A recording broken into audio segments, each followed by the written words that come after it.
I think that once you absorb that in for the concept that it is, you wake to that internal God, that internal being that will operate your life in divine order. Quite interesting, isn't it? Yes, it is. If there was one question that you came here prepared to answer, what would that question be?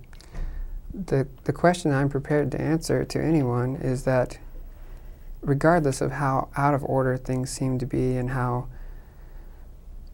our world seems to be collapsing in on us at any given time, God will always step in and never let us completely self-destroy. And you can look at that as a personal level, self-mutilating, self-hating, self, or you can look at it as a global level, atomic warfare. Mm-hmm. You know, God will step in before we take ourselves to that crucial level of self-hate. So would you say that there's a discovery in recovering? Most certainly. And uncovering God's beauty? And the divinity of it all. Yes. Because there is reason yes. for everything, because if it is, then it is meant to be. Mm-hmm. And if it isn't, then it wasn't meant to be. And therefore you have to accept everything around you for what it is at face value and name it and claim it as your own, because there is no separation. Mm-hmm. No separation at all.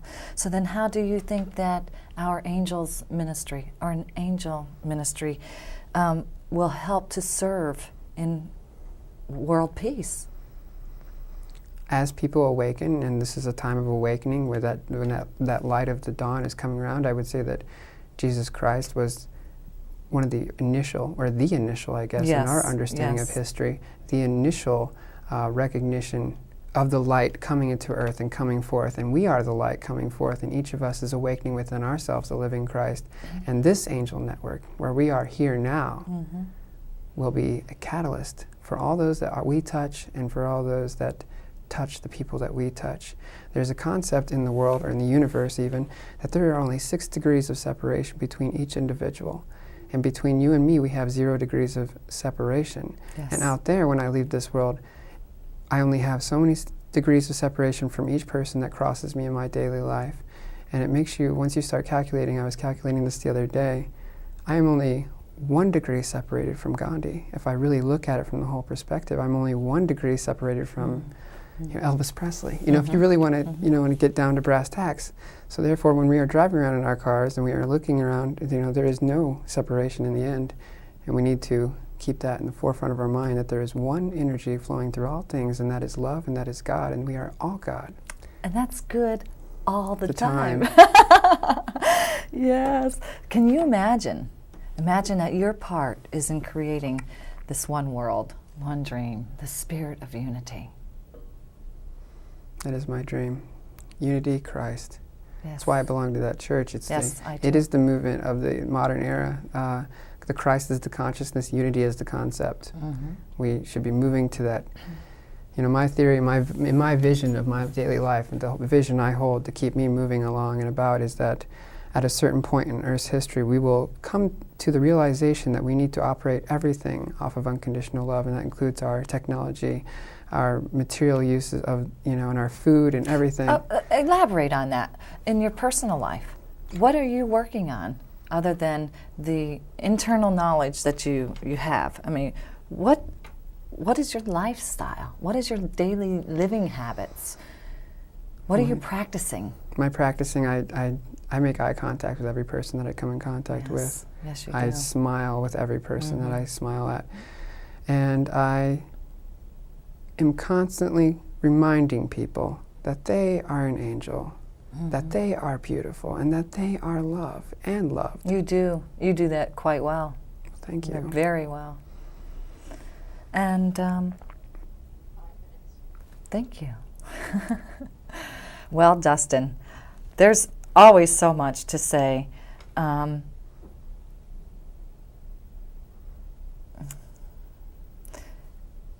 As an angel assisting me here today on my spiritual path and everyone else out there, what are your plans? My plans at this time are to go to China, to study the Eastern philosophy under an ancient healer, to visit the largest pyramids in the world, which are underground in China. I understand through what knowledge we do have of Christ is that he spent time in the East and he studied under the Eastern philosophy before returning and living his word. And I think that that's kind of where I am in my life right now. I'm 22 years old, and I am... When do you think you're going to do this? When are you doing this? Relatively soon. Relatively soon. Mm-hmm. And at that time, I will have taken in enough, I think, information or light, as they say. Now, I know you're writing. You're writing. Mm-hmm. That's yes. a wonderful gift of divinity through you. Yes. Tell us. I'm working on a book right now, and it's... Yeah. I've come up with 3 different names for it, and I don't know, maybe I'm intended to write 3 different books, but the textbook for spirituality, and that was the first name, and then the second name was Christ Part 2, the second resurrection, the Christ within you, and then the third one, I can't remember it right now at this time, so that must not be meant to be. Or not to say. Not to say. In yes, this message today. There you go.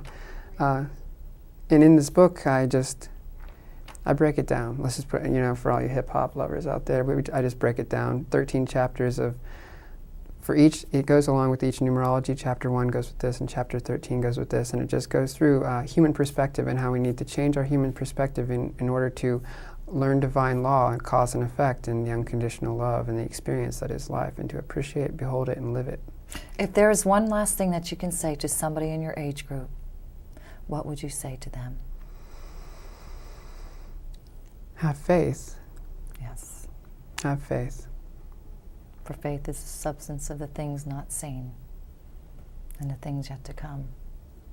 It is the key to the automobile that you are. And if you just put that key and start it up, it will take you anywhere.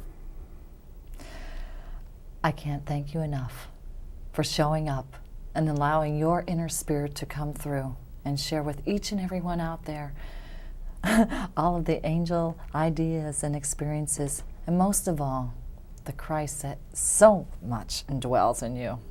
You are that loving, living presence. Thank you so much. We're honored to have that presence here today. Thank you, and thank you, God. Thank you, God. Thank you, God, all the time. All the time.